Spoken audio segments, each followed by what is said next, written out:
Simple future tense में use होता है। तो वर्ब का बहुत सारे फॉर्म है, V1, V2, V3, V4, V5। तो पांचों फॉर्म में से हमको केवल V1 से मतलब है, यानी जो पहला फॉर्म है उसी का यूज करना है, चाहे कोई भी स्ट्रक्चर रहे या कोई भी सब्जेक्ट रहे। We have to use only first form of verb with the sentence of simple future tense. ना सिंपल फ्यूचर टेंस का कोई भी वाक्य रहेगा, कोई भी सब उस वाक्य में सब्जेक्ट रहेगा, तो V1 का ही हम लोग यूज करेंगे। V2, V3, V4 से कोई लेना देना। अब आता है हेल्पिंग वर्ब। तो हेल्पिंग वर्ब में तो बहुत सारे हेल्पिंग वर्ब है। तो सिंपल फ्यूचर टेंस का जो हेल्पिंग वर्ब है दो ही है, सेल और विल। सेल और विल का यूज करना है। तो एंशिएंट ग्रामर के नियम में ऐसा होता था, एंशिएंट ग्रामर में ऐसी कुछ बातें होता था कि ये आपको बताया जाता था कि आई और वी के साथ सेल का यूज करना है, अदर सब्जेक्ट के साथ विल का यूज करना है। और ऐसा भी होता था कि मैं घर अवश्य जाऊंगा, तो वहां क्या होता था, सेल वाले के साथ विल और विल वाले के साथ सेल का यूज हो जाता था। जैसे मैं घर जाऊंगा, I shall go to house. मैं घर अवश्य जाऊंगा, तब बोला जाता था I will go to house, यानी सेल के जगह पर विल का प्रयोग हो जाता था। वह घर जाएगा तो he will go to house, वह घर अवश्य जाएगा ही शैल गो टू हाउस। वहां क्या हो गया, सेल के जगह पर विल आ गया, विल के जगह पर सेल आ गया। लेकिन मॉडर्न ग्रामर में इस तरह की बातें को समाप्त कर दिया गया है। ऐसा कोई जरूरी नहीं है कि अवश्य के लिए हम लोग सेल के जगह पर विल या विल के जगह पर सेल का यूज करेंगे, ऐसा कोई बात नहीं है। हम लोग अभी की ग्रामर में ऐसा भी होता है कि सेल का प्रयोग बिल्कुल समाप्त कर दिया गया, विल का ही प्रयोग होता है विद एनी सब्जेक्ट, किसी भी सब्जेक्ट के साथ। लेकिन फिर भी हमें ओल्ड ग्रामर की जो बातें हैं उसको बरकरार रखना है, ध्यान रखना है। तो सेल और विल के यूज में प्रयोग करने में हमें यह ध्यान रखना है कि आई और वी के साथ सेल का यूज करना है, I shall be shall. Other subject जितना भी आएगा, चाहे यू हो, ही हो, सी हो, इट हो, दे हो, सिंगुलर नाउन हो या प्लूरल नाउन हो, कोई भी नाउन हो, तो आप जो उसके साथ विल का प्रयोग कीजिएगा। तो जैसे मैं घर जाऊंगा, I shall go to house. हम लोग पटना जाएंगे, we shall go to Patna. वह यहाँ आएगी, सी विल कम हियर। तुम वहां जाओगे, यू विल गो देयर। इस प्रकार हम लोग सेल और विल का प्रयोग करके वाक्य को बनाएंगे, यानी सेल और विल। तो याद रखना है, आई और विल के साथ सेल, विद अदर सब्जेक्ट के साथ विल लगाना है, ठीक है। अब है ट्रांसलेशन बनाने के नियम। तो ट्रांसलेशन जब भी हम लोग बनाएंगे, तो ट्रांसलेशन बनाने के दरमियान वर्ब फॉर्म और हेल्पिंग वर्ब को ध्यान रखना है। ट्रांसलेशन बनाने के नियम, how to translate such type of sentence of this tense.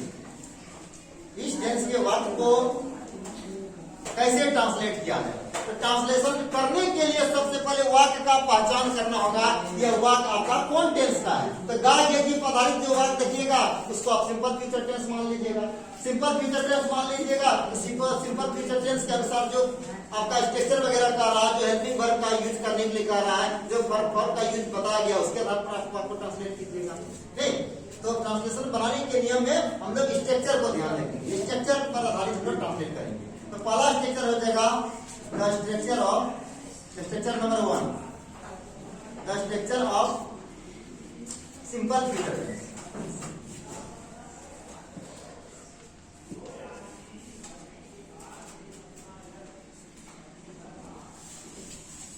और ऑल अफर्मेटिव पॉजिटिव, यानी जितना भी आपका अफर्मेटिव या पॉजिटिव सेंटेंस है,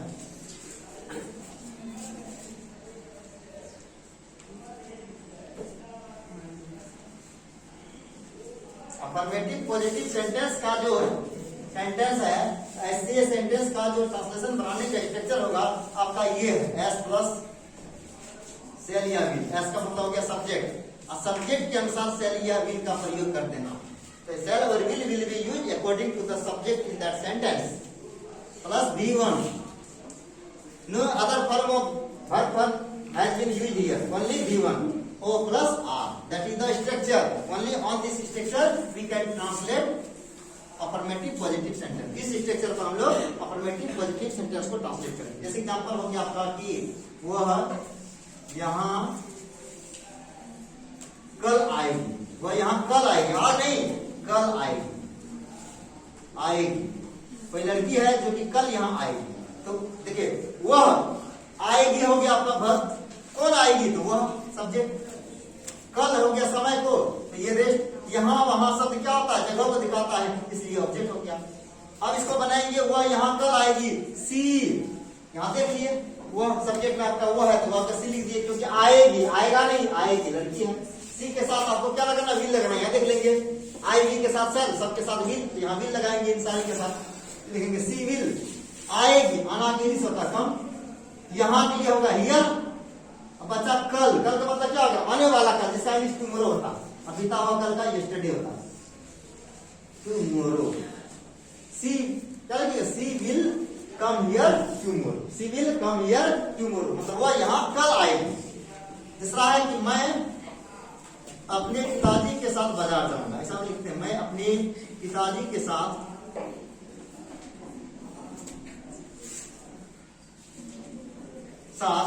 बाजार जाऊंगा, मैं अपने पिताजी के साथ बाजार जाऊंगा या जाऊंगी, कुछ ले, इसमें पूछेगा काम क्या होगा, तो जाने का काम होगा, तो भर कौन जाएगा, तो मैं, सब्जेक्ट क्या जाएंगे, किसको, तो बाजार को, ऑब्जेक्ट अपने पिताजी के साथ, ये रेस्ट हो गया, क्योंकि प्रीपोजिशनल वर्ड जिसके साथ जुटेगा वो भी रेस्ट बनेगा, नहीं, रेस्ट सिलेक्शन के हम लोग जाने थे कि के कारण, के बाद, के पहले, के लिए, के जैसा, इस तरह जो भी प्रीपोजिशनल वर्ड है जिस भी सब्जेक्ट या ऑब्जेक्ट के साथ जुटेगा उसको भी रेस्ट ही बना देगा। तो लिख देंगे मैं अपने पिताजी के साथ बाजार जाऊंगा, जाऊंगा शब्द हो गया वर्ब, और मैं शब्द हो गया सब्जेक्ट, बाजार जाने का प्रभाव बाजार पर पड़ रहा है, तो ये हो गया ऑब्जेक्ट, अपने पिताजी के साथ हो गया रेस्ट। अब इसको हम लोग बनाएंगे, मैं अपने पिताजी के साथ बाजार जाऊंगा, तो मैं अंग्रेजी हो गया आई, आई के साथ लगा देंगे सेल, वर्ब का पहला रूप होगा गो, कहाँ, तो बाजार, टू मार्केट, प्रीपोजिशन में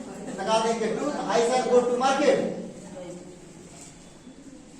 किसके साथ, अपने पिताजी के साथ, विथ, विथ लग गया के साथ के लिए, अपने, अपना शब्द के लिए, ये अपना शब्द किससे है, तो पिताजी यानी माई के साथ, आई के साथ अपना के लिए हो जाएगा माई, पिताजी के लिए हो जाएगा फादर, अगर कल रहता तो टुमारो लिख देते, तो हो गया I shall go to the market या I shall go to market with my father, तुम अपने भाई के साथ बाजार जाओगे, you will go to the market with your brother, वह यहाँ अपनी माँ के साथ आएगी, तो she will come here with her mother, आप बनाएंगे वह अपने भाई के साथ वहां जाएगा, he will go there with his brother, जैसा सब्जेक्ट रहेगा उस अपना शब्द के लिए उसका पॉजिटिव वर्ड, पॉजिटिव फॉर्म का वर्ड यूज कर देंगे, आई के साथ माई, यू के साथ योर, ही के साथ हिज, दे के साथ देयर, अगर राम है तो राम लड़का है तो राम के साथ हिज, सीता अगर लड़की है या गीता सोनी मोनी रहेगा तो उसके साथ हर लगा देंगे, जैसे मोनी यहाँ अपनी माँ के साथ आएगी तो Moni will come here with her mother, Ram का भाई अपने पिताजी के साथ यहाँ आएगा तो Ram brother will come here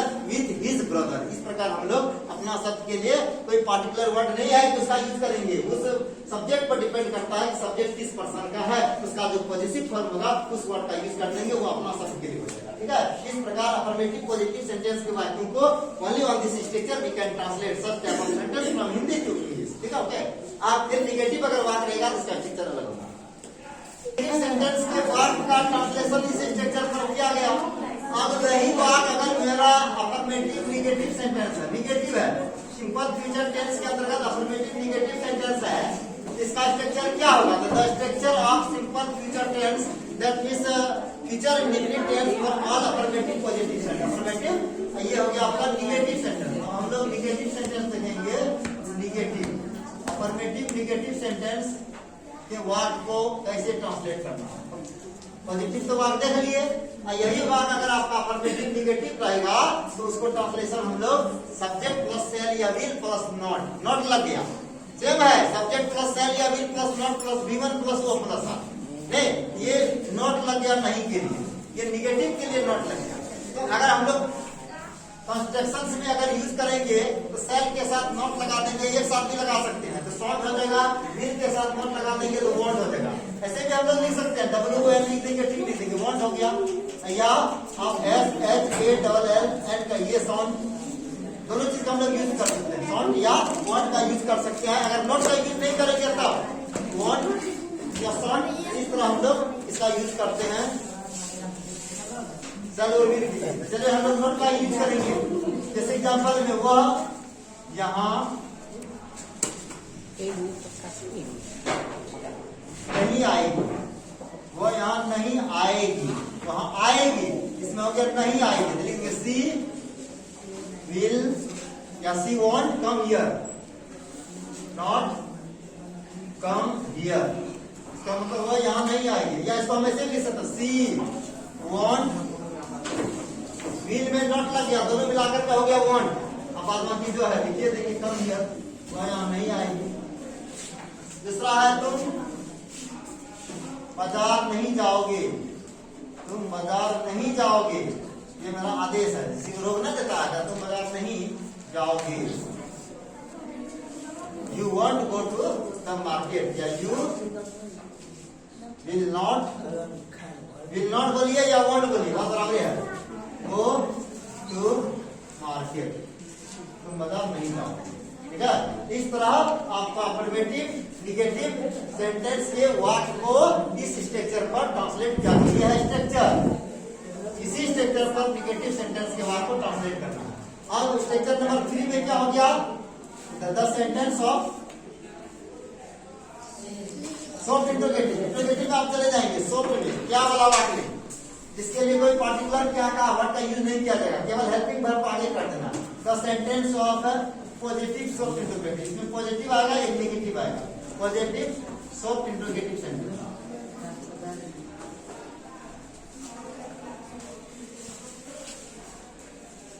positive soft interrogative sentence पर आधारित जो वाक्य होगा इस पर, तो हम लोग ऐसे वाक्य को ट्रांसलेट कैसे करेंगे, यानी सॉफ्ट इंटरोगेटिव है, क्या वाला, क्या तुम पढ़ोगे, क्या तुम यहाँ आओगे, क्या वह नाचेगी, इस तरह क्या वाला वाक्य जो होता है जिनमें पॉजिटिव है। तो पॉजिटिव सॉफ्ट इंटरोगेटिव वाला वाक्य जो क्या पर आधारित जो होता है, ऐसे वाक्य को कैसे ट्रांसलेट करना है। ऐसे वाक्य का ट्रांसलेशन का जो स्ट्रक्चर होगा, हम क्या करेंगे, हेल्पिंग वर्ब को आगे कर देंगे, क्या के सेल या विल पहले यूज कर देंगे, सेल लगाना है तो सेल, विल लगाना है तो will, according to the subject we have to use before shall और विल बिफोर सब्जेक्ट। सब्जेक्ट के पहले सेल या विल का प्रयोग करेंगे, तब लिखेंगे सब्जेक्ट प्लस V1, तब ऑब्जेक्ट, तब रेल, ठीक है। तो इसमें लगा देंगे प्लस क्वेश्चन से, ये वाक्य क्या रहेगा, क्या आधारित वाक्य रहेगा, इसी स्ट्रक्चर पर इस वाक्य को ट्रांसलेट करेंगे।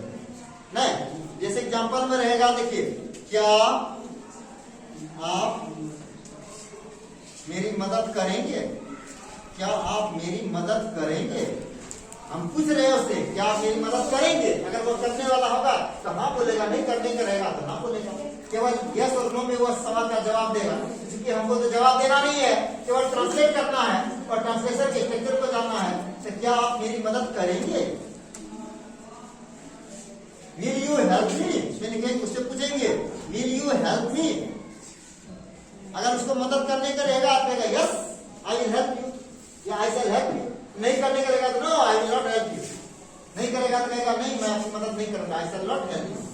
विल यू हेल्प मी, क्या आप मेरी मदद करेंगे। या दूसरा वाक्य रहेगा कि क्या सीता यहाँ नाचेगी,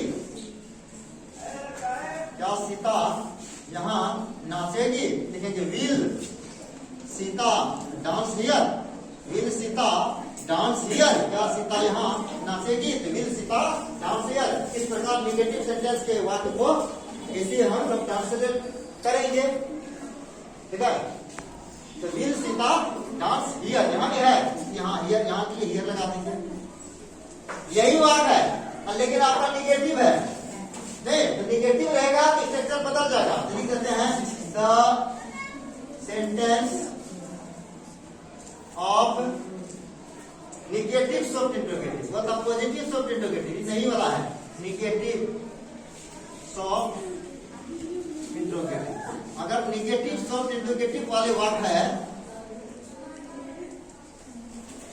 नहीं वाला में, इसमें केवल हम लोग नोट लगा देंगे, बात बाकी सेम रहेगा। तो स्ट्रक्चर इसका हो जाएगा सेल या विल, जो लगाना है ये है, प्लस सब्जेक्ट, प्लस नहीं के लिए लिख देंगे नॉट, तब लिख देंगे V1, तब लिख देंगे O, तब लिख देंगे R, तब लिख देंगे क्या क्वेश्चन नहीं।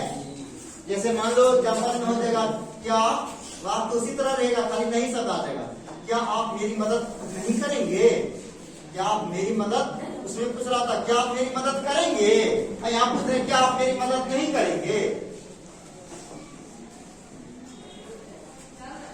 मेरी मदद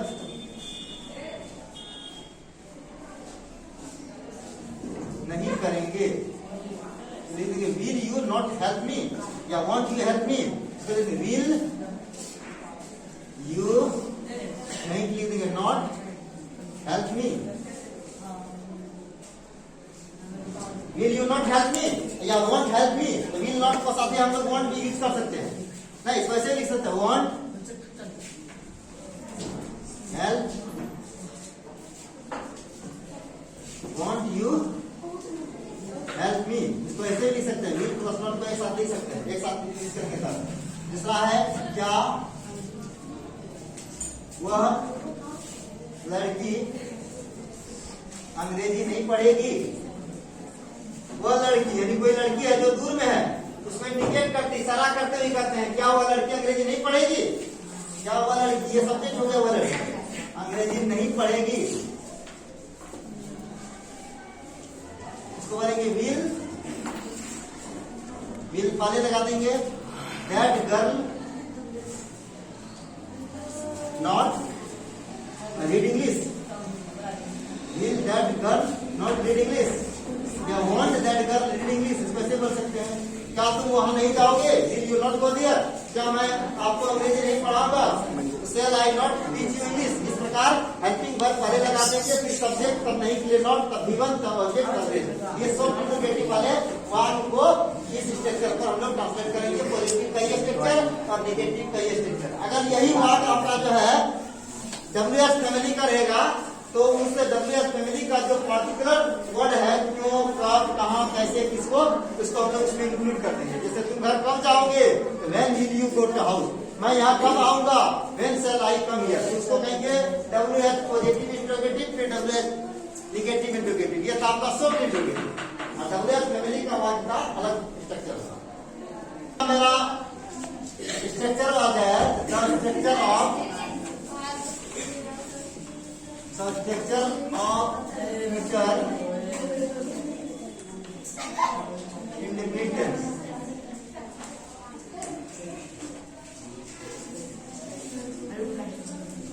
then for all ये है WH फैमिली का, WH वर्ड क्यों, कब, कहाँ, कैसे, ये WH वर्ड फैमिली का जो है वो इंट्रोगेटिव सेंटेंस, इंट्रोगेटिव वो भी था, वो था शॉर्ट इंट्रोगेटिव, ये है WH फैमिली का इंट्रोगेटिव सेंटेंस। तो इसलिए जो पार्टिकुलर वर्ड है उसको हम यूज करेंगे स्ट्रक्चर में, जैसे स्ट्रक्चर हो गया WH वर्ड को पहले लिख देंगे, WH वर्ड में क्यों, कब, कहाँ जो रहेगा उसको पहले लिख देंगे, कब शेल या विल का यूज करेंगे, सब्जेक्ट के अनुसार सब्जेक्ट लिखेंगे नहीं, सब्जेक्ट देख करके सर भी लगा देंगे सब्जेक्ट के अनुसार, उसके बाद तब सब्जेक्ट लिखेंगे, तब ह्यूमन लिखेंगे, तब ऑब्जेक्ट लिखेंगे, तब रेस्ट लिखेंगे, तब क्वेश्चन की लिखेंगे, ये हो गया स्ट्रक्चर। इसी स्ट्रक्चर को हम लोग WH फैमिली के पॉजिटिव सेंटेंस का वाक्य को WH वर्ड इंट्रोगेटिव, ये कौन इंट्रोगेटिव है, ये पॉजिटिव हो गया, इसको ध्यान रखना है, ये पॉजिटिव है, पॉजिटिव इंट्रोगेटिव है, सही वाला नहीं है। तो जैसे एग्जाम्पल में तुम यहाँ कब आओगी, तुम यहाँ कब आओगे, कब, तुम यहाँ कब आओगे, ये कब जो है ये हो गया आपका WH वर्ड, ये हो गया, आओगे हो गया वर्ब, अब तुम हो गया तो सब्जेक्ट, यहाँ हो गया ऑब्जेक्ट। तो सबसे पहले हम लोग WH वर्ड को यूज कर देंगे, कब का यूज होता है व्हेन लिख दिए, तुम का अंग्रेजी होता है यू के साथ लगेगा विल, तो यू विल लगा दिए, और लिखेंगे you, when will you come here, when will you come here, तुम यहाँ कब आओगे, ये क्वेश्चन किया, वो बोलेगा मैं यहाँ कल आऊंगा, आई शैल कम हियर टुमारो। नेक्स्ट है तुम या वह कहाँ जाएगी, वह कहाँ जाएगी, कहाँ मतलब कौन सी जगह, तो हियर विल सी गो, बस हो गया, वह कहाँ जाएगी, जवाब देगा वह घर जाएगी, सी विल गो टू हाउस, वह पटना जाएगी, सी विल गो टू पटना। इस प्रकार WH फैमिली का जो इंट्रोगेटिव सेंटेंस है, इंट्रोगेटिव सेंटेंस को इस स्ट्रक्चर पर ट्रांसलेट करेंगे। और छठा जो आपका लास्ट स्ट्रक्चर है वो है WH नेगेटिव इंट्रोगेटिव, यानी structure of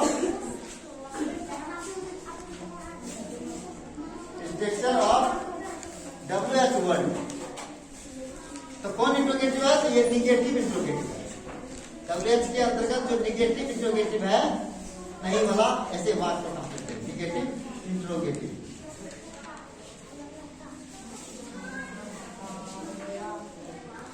sentence negative interrogative sentence. अगर निगेटिव WH फैमिली का इंट्रोगेटिव सेंटेंस है, इसका स्ट्रक्चर हो जाएगा आपका, पहले हम लोग WH वर्ड लिख देंगे, ठीक है। सेल या will according to the subject हम लोग यहाँ पुट कर देंगे, लिख देंगे, सेल या विल डाल देंगे, तब लिखेंगे सब्जेक्ट, ठीक है। सब्जेक्ट के अनुसार सेल विल लगा देंगे, तब सब्जेक्ट लिखेंगे। तब नहीं के लिए आप जो है नॉट का यूज करेंगे, तब फिर वर्ब का पहला रूप है ही, ऑब्जेक्ट है ही, रेस्ट है ही, और ये क्वेश्चन चिन्ह है, ठीक है। WH वर्ड प्लस सेल या विल, फिर सब्जेक्ट, तब नहीं के लिए नॉट, तब V1, तब ऑब्जेक्ट, तब रेस्ट, तब क्वेश्चन।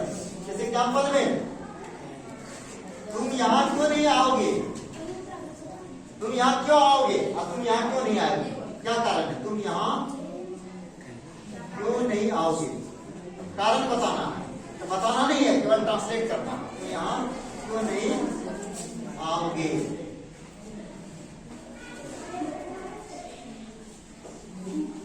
आओगे ना।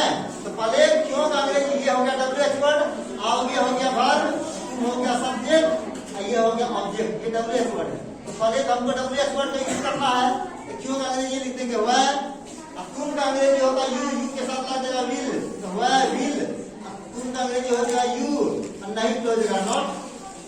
अगर विल नॉट को साथ ही यूज करेंगे तो वह वांट यू, तो लिखिए वह वांट यू, वह वांट यू कम हियर, वह वांट यू कम हियर, या वह will you not come here, come here. तो why will you not come here? अगर इसको अच्छा से हम लोग बोलेंगे why won't you come here? Why won't you come here? तुम यहाँ क्यों नहीं आओगे? आप वहां कैसे नहीं जाएंगे? जाना ही पड़ेगा ना, बोलते आप वहां कैसे नहीं जाएंगे? सब जा रहा है जाइएगा, आप वहां कैसे नहीं जाएंगे?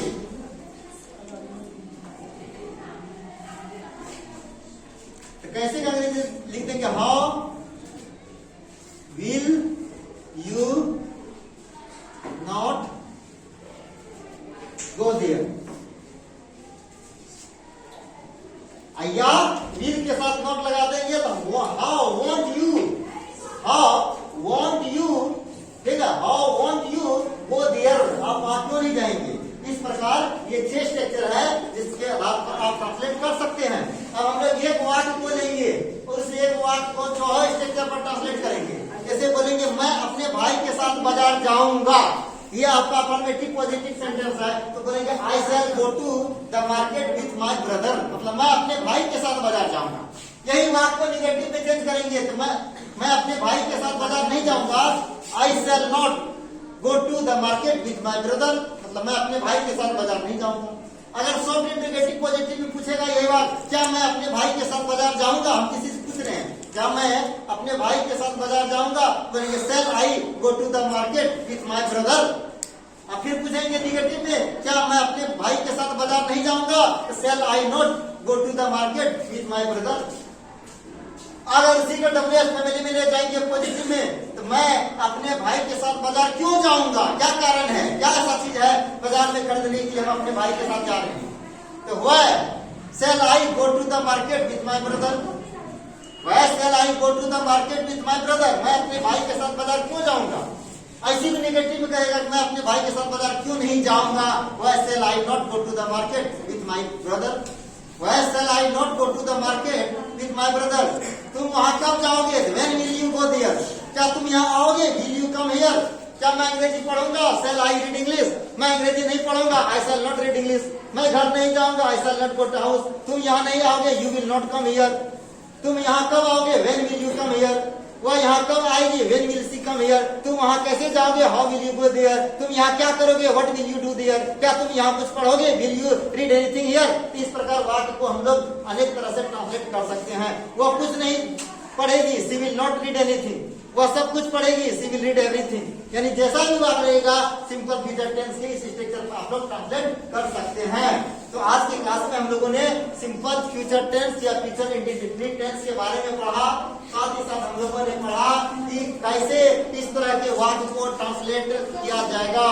If sentence will be given you and this sentence belongs to simple future tense, how can you translate such type of sentence from Hindi to English? For this, what will you have to study? You have already studied the definitions of simple future tense. What is the identifications of the sentence of simple future? Which type verb forms are used with this tense, and which type helping verbs are used, and which type structures are used in this tense? You have already studied all types of structure in this tense. आपने इस प्रकार सारे structure को पढ़ लिया simple future tense में। इस प्रकार इस स्ट्रक्चर पर आपको ट्रांसलेट अगर पूछा जाए तो आप आसानी से इसे वाक्य को ट्रांसलेट कर सकते हैं। फिर आज इतना ही, फिर अगले दिन हम लोग इसके सिंपल फ्यूचर टेंस के बाद जो आपका फ्यूचर कंटिन्यूअस टेंस आता है इसके बारे में हम लोग आगे से बारीकी से पढ़ेंगे। आज इतना ही, थैंक यू।